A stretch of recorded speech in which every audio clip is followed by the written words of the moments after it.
நாகப்பட்டினம் மாவட்டத்தில் டிட்வா புயலால் சேதமடைந்த நெற்பயிர்கள் பாதிப்பு குறித்து 2 நாட்களில் கணக்கெடுப்பு பணிகளை முடித்து அரசுக்கு அறிக்கை அளிக்கப்படும் என்று ஆட்சியர் ஆகாஷ் தெரிவித்துள்ளார்.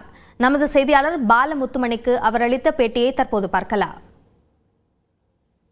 மாவட்டத்தில் எந்த அளவுக்கு முன்னேற்பாடு பணிகள் செய்யப்பட்டிருக்கு? மாவட்டத்தில் மழை எப்படி சார்?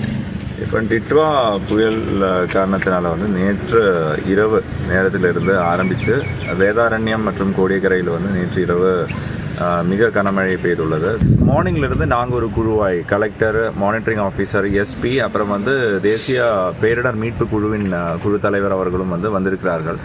அப்போது நம்ம சேர்ந்து இதே மாதிரி வல்னரபிள் ஏரியாஸ் எங்கெல்லாம் இருக்கிறது, எங்கெல்லாம் தூர்வாரும் பணிகள் நடைபெற்று கொண்டிருக்கிறது, எங்கெல்லாம் கேம்ப்ஸ் முகாம்கள் நடைபெற்று கொண்டிருக்கிறது, இதெல்லாம் பார்த்து ஒரு 8 இடத்தை முடித்து இப்போ 9வது இடத்துக்கு வந்திருக்கிறோம்.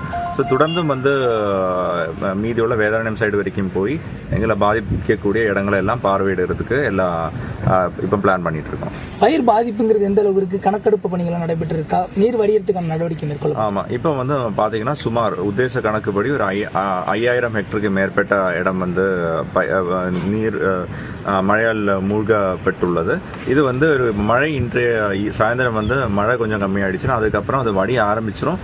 உடனே கணக்கெடுப்பு பணிகளும் டாக்குமெண்டேஷன், போட்டோஸ், வீடியோஸ் கரெக்டாகி வில்லேஜ் வாரியாக எடுத்து வைக்க சொல்லியிருக்கிறோம். அதே போல் இப்போ கைபேசி செயலி வழிதான் இந்த அசிஸ்டன்ட் அக்ரிகல்ச்சர் ஆஃபீஸர்ஸ் இந்த கணக்கெடுப்பு பணிகளை செய்யக்கூடும்.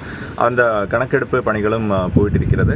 அதுவும் 2 நாட்களுக்குள்ள இதெல்லாம் எவ்வளவு தூரத்தில் நமக்கு பாதிப்பு ஏற்பட்டுள்ளது என்கிற கணக்கெடுத்து அரசாங்கத்துக்கு ப்ரொபோசல் அனுப்பப்படும்.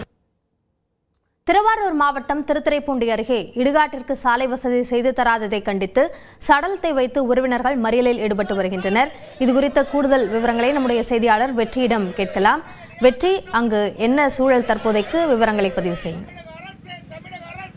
அக்னியா, இந்த திருவாரூர் மாவட்டத்துல திருத்துறைப்பூண்டி செல்லக்கூடிய சாலையில அந்த திருத்துறைப்பூண்டி ஊருக்கு பக்கத்துல இருக்கக்கூடிய பாண்டி கொட்டகம் அப்படிங்கிற கிராமத்துல நெடுங்காலமாகவே அவங்க ஊருக்கு சடலத்தை கொண்டு போகக்கூடிய சுடுகாட்டுக்கு செல்லக்கூடிய சாலை அப்படிங்கிறது முழுமையா துண்டிக்கப்பட்டிருக்குது. அது சாலை வசதியே இல்லை. அது வழியாக இவங்க 4 சக்கர வாகனத்தை, அதாவது உடல்களை கொண்டு செல்லக்கூடிய வாகனங்களை கொண்டு செல்ல முடியல. அந்த பகுதியா ரொம்ப சிரமமா இருக்கு. பல முறை மாவட்ட நிர்வாகத்திலையும் ஊராட்சி நிர்வாகத்திலையும் பல முறை கோரிக்கை வச்சிருக்காங்க. அது இதுவரைக்கும் செயல்படுத்தப்படவே இல்லை அப்படின்ற ஒரு குற்றச்சாட்டு அந்த மக்கள் தெரிவிக்கிறாங்க. அதை தொடர்ந்துதான் இன்னைக்கு இறந்திருந்த அந்த ஊர்ல இருந்த ஒரு முதியவர்களுடைய உடலை இந்த சாலையினுடைய குறுக்காக நிறுத்தி அந்த கிராம மக்கள், உறவினர்கள் எல்லாம் சாலை மறியல் போராட்டத்தில் ஈடுபட்டாங்க.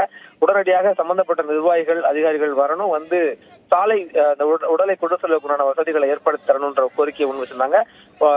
கொஞ்ச நேரம் இதனால அந்த சாலையில போக்குவரத்து அப்படிங்கிறது நிறுத்தப்பட்டிருந்தது. அப்புறம் காவல்துறையினுடைய பேச்சுவார்த்தையை அடுத்து அவங்களுடைய உடலை அப்புறப்படுத்திருந்தாங்க. அதிகாரிகள் அவருடைய உடலை கொண்டு செல்லக்கூடிய ஏற்பாடு செஞ்சுட்டு இருக்காங்க. அபிநயா, விரிவான விவரங்களுக்கு நன்றி வெற்றி. ஒதுக்கப்பட்டு